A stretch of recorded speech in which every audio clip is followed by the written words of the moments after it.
Hey Bobcats, I'm Texas State University President Kelly Dampus, and May is Mental Health Awareness Month, making it a great time to focus on our well-being and to check in on our family and friends. While it's important to have a month dedicated to spreading awareness and to combat stigma, at Texas State we make it a priority to focus on our students' mental health and overall well-being year-round. Our counseling centers in San Marcos and Round Rock are integral parts of our mission to elevate student success. Licensed staff are available to support our students as they navigate life while enrolled at Texas State, and their services include consultation, crisis response, grief counseling, and prevention activities as well, including educational workshops and webinars too. And our students also have 24/7 access to free, on-demand virtual mental health services through the Timely Care app provider. Here to talk about our counseling center services and how we support our Bobcats is Associate Director and Clinical Training Director, Dr. Claire Duffy. Thank you for being here, Claire. And also Counseling Specialist and Therapy Assistance Online Coordinator, Mr. Gilbert Lopez Jr. Thank you both for joining me.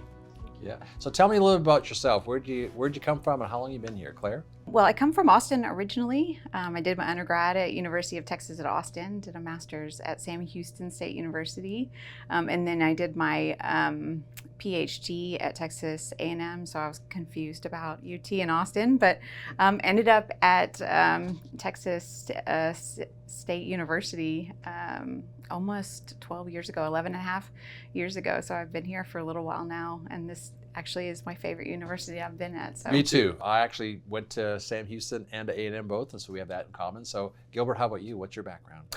So I'm coming from San Antonio, so born and raised here in Central Texas. I did my graduate training right up the road at UT Austin as well, and I've been here a little shorter. I've been here going on, this will actually be my third year, and love it here. You know, can't argue with having a river right in the middle of campus. Well, you know, students love the river, and I think what they love about it is it's kind of relaxing and get away from classes and kind of forget they're at school for a while. But you know, our students actually face a lot of stress, and Dr. Duffy, maybe you can share with us some thoughts about what should a student do if they are feeling stressed out right now? I mean, I think that's a very common question that we hear, and we definitely see a lot of our students who are coming to us and talking about it with our faculty and staff about having a lot of distress around being in college. I'll talk about it kind of from a perspective of what we would like our students to do. It does not have to be with us. Some students really can do a lot of this work through self-help resources. Certainly getting therapy, getting some help with it is a great way to do that, and I'll talk a little bit about that. But basically what we want our students to do is to see this as a challenge that is a catalyst for them to really kind of develop better coping skills. We want them to develop better ways of really gaining access to the internal and external resources that they have to be able to develop ways to adjust to the stressors that are happening now and will always happen as they go through different phases of their life. Gilbert, in addition to having like individual counseling sessions and group counseling, there's also a lot of preventative work we do on our campus as well.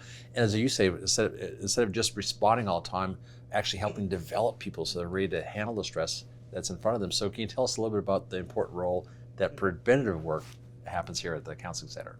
Yeah, no, definitely. And that's like one of my favorite questions. And I think me personally is the reason why working at a college counseling center is, my why in my profession.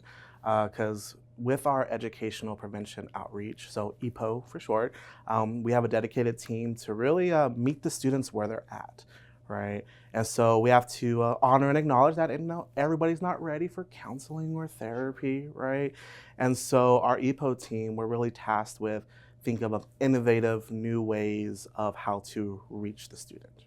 And so some of the really neat things we have going on are definitely those outreaches, in the classroom that we work with faculty and staff to provide to our students, whether it's explaining our services, how to get connected, or specific topics. Like this past week, I did an outreach on imposter syndrome and also how to cultivate a sense of belonging, especially in a new environment, whether it's in the classroom or also even curriculum-based, which is actually something quite new.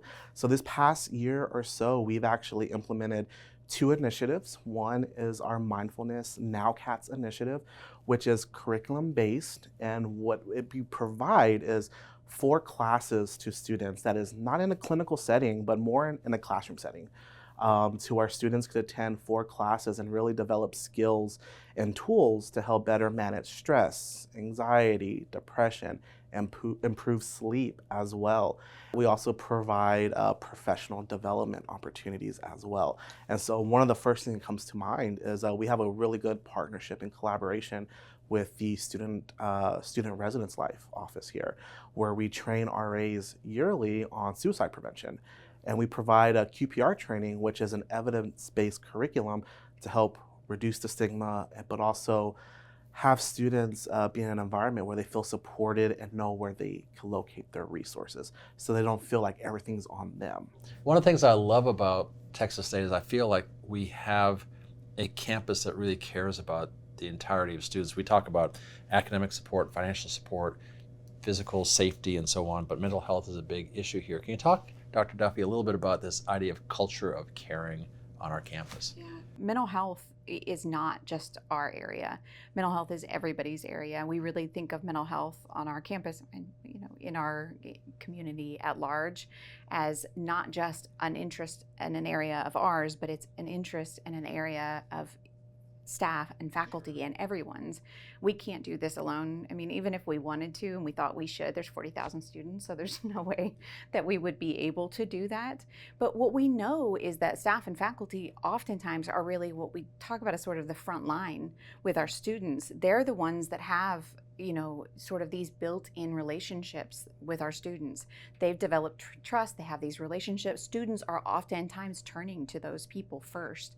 Basically, the idea is that the Counseling Center is here to help. We are wanting to help students as much as we can, but we are very aware and humbled by the ability of our faculty and staff to do a lot of great work in the process. And so sometimes our role is really for us to help them help their students. Well, thank you, Claire and Gilbert, for sharing so much of what's happening at our Counseling Center. I love what we're doing to develop young people to build on the skills they had before or help them create new coping skills and all the stresses that they're facing.